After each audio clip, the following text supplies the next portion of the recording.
Filosofía y sociopolítica de la educación, vislumbrando el pensamiento crítico de Daphne Domínguez.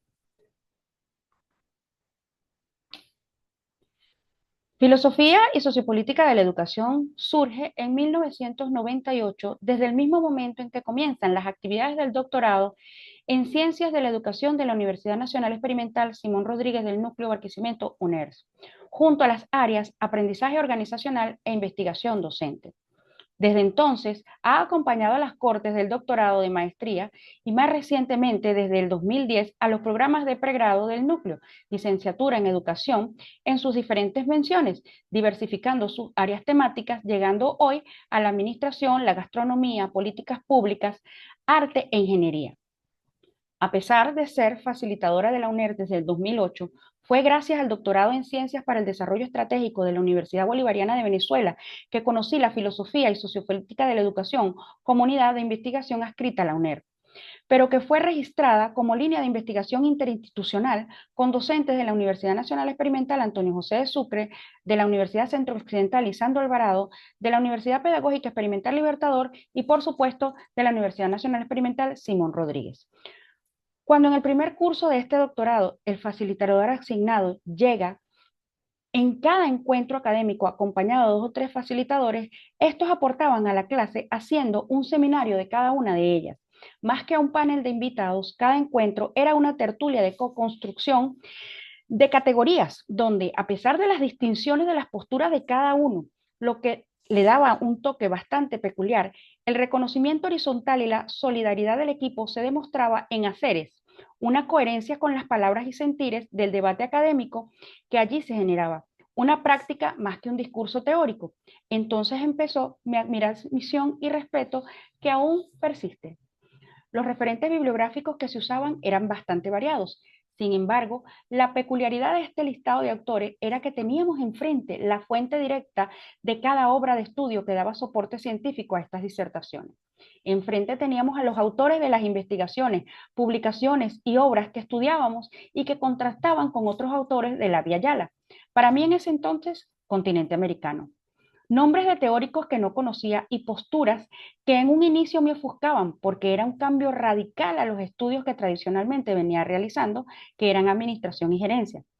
Una estrategia de choque, me dije varias veces, es lo que están usando. Cuán equivocada estaba. Llegué a cuestionarme tanto todo lo que hasta entonces había estudiado que me sentí estafada por la academia. No entendía nada. La vida no es una gestión ni un proyecto gerencial. Así comenzaba el título de una de las clases, pero era yo la que pensaba de esa manera. Gerenció mi vida y luego continuaba el docente. La subjetividad moderna colonial, sus lógicas y principios organizadores constituyen el fundamento de las ciencias administrativas vigentes, de la economía burguesa y de la contaduría actual. El Estado liberal burgués opera como una empresa guiado por la racionalidad de la ganancia en el lugar de la racionalidad de la vida. Daphne 2018. ¿Qué es esto? ¿Quién es este señor que se presenta como licenciado en educación, magíster en ciencias de la educación, doctor en ciencias de la educación y me da clases de administración, de gerencia y de economía? No tiene ni idea de lo que está diciendo. Y el señor continuaba expresando, el pensamiento moderno colonial humaniza las cosas y cosifica lo humano. Para el pensamiento crítico, solo las cosas son las que pueden ser recursos, las cosas son las que pueden tener valor, las cosas se pueden colocar en el plato de la balanza, el talento, para medir su peso. En realidad no entendía nada. Esa misma semana comencé a asistir a reuniones de la línea de investigación Filosofía y Sociopolítica de la Educación en la Simón Rodríguez y me encuentro a los mismos profesores de esas clases de doctorado. ¿Será que escuchando la clase dos veces logro entender? Mi sorpresa fue que esos señores formales de una clase doctoral me recibieron con gran cariño y al preguntarme por qué estaba allí les dije la verdad, es que no entiendo nada. Toda la reunión me la dedicaron y se propusieron explicarme como si estuviera de nuevo en la escuela primaria. Seguían las distinciones de criterio entre todos nosotros, no obstante, se esforzaron en que me sintiera bien entre ellos. Clase tras clase fui entendiendo y luego llevé a otros compañeros conmigo para que también lograran entender todo aquello. Categorías ser y no ser.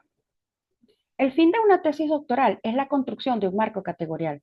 Una teoría se puede resumir en ello. Una categoría es un constructo teórico a los fines de un tema específico o de una investigación en particular. Para hacer una tesis hay que escoger tema y método. Según Domínguez, se denomina esencia a la forma abstracta general del concepto. El concepto no es lo mismo que el fenómeno. El concepto es la forma abstracta general de la realidad. La forma abstracta general de la realidad es la esencia. La forma como la esencia se manifiesta en realidad, eso es el fenómeno. Esta forma de Domínguez, cuando me explicaba la fenomenología, me confrontó con lo que persigue la investigación cualitativa fenomenológica que yo había estudiado. Entendía que se estudiaba el ser y que a través de este, como sujeto social de la investigación, me ocupaba en el doctorado y las categorías iban a emerger. Nada más lejos de lo que yo hoy entiendo. Debía trabajar era con el no ser. Desde este punto de vista, una categoría es una herramienta construida para interpretar la realidad. Todas las categorías son conceptos, pero no todo concepto es una categoría. Solo distinguimos como categorías aquellos conceptos construidos como propósito explicativo o hermenéutico. De todo esto se deriva que el qué y el cómo aparecen y tienen una esencia que está oculta, no visible. La esencia es el fundamento y finalmente el fenómeno es lo fundado. La fenomenología desde el no ser es la realidad real. Lo intersubjetivo se revela y lo objetivo se manifiesta. La epifanía es lo que se revela. Filosofía contemplativa y filosofía práctica. La filosofía es, según su etimología, el amor a la sabiduría o el amor al conocimiento. Creo que no existe nadie que no quiera ser filósofo, o al menos que desee serlo. En cierto sentido, podemos afirmar que todos somos filósofos. Sin embargo, al pensar en ello, solemos recrear en nuestra mente personas con largas togas mirando al cielo con mirada perdida en sus pensamientos profundos. Esta es una filosofía contemplativa. En el doctorado aprendí que existe una filosofía práctica, pues lo que funda es la práctica y lo fundado es la teoría que surge después de haber reflexionado y se plasman en palabras cuando se sistematiza. Es así como desde entonces, desde aquel doctorado, semana tras semana, formo parte de Filosofía y Sociopolítica de la Educación junto a Dafnis Antonio Domínguez, quien como coordinador nos muestra desde su hacer en sus producciones investigativas, autor de diversos artículos en revistas arbitradas e indexadas de investigación y de los libros Teoría y Práctica Integral de la Educación, Desarrollo Endógeno, Temas de la Transformación, Marco Categorial en los Estudios de Investigación, Producción Comunal más allá de la modernidad colonialidad. Es solo después de su hacer que surgen estas producciones, mostrando lo que su hacer diario es en su ser y en su no ser. Hoy soy quien soy como investigadora gracias a Daphnis Antonio Domínguez, quien junto a Filosofía y Sociopolítica de la Educación me ayudaron a entender la verdad del mundo más allá de la modernidad colonialidad, a pensar con mente propia y en fin, a ser mejor persona. En mi hacer docente llevo sus obras, sus ideas, no para repetirlas, sino para ayudarme a confrontar las ideas de otros con argumentos y para pensar desde mi identidad yaliense. Mi tesis, finalmente, fue una investigación-acción desde la modalidad liberadora, un proceso de acción, reflexión, acción, pues debía también ser coherente en el decir y el hacer, logrando la transferencia y la transformación, como fue conmigo, de una realidad para finalmente lograr sistematizarla y publicarla en Conciencia Plena de Cultura, Ética y Estética Gastronómica en Venezuela, una propuesta teórica de políticas públicas para la soberanía alimentaria. Finalmente, para realizar esta asignación, conversé con Dafnis Antonio Domínguez para develar su no ser, una epifanía desde el amor con disciplina y ejemplo. Muchísimas gracias.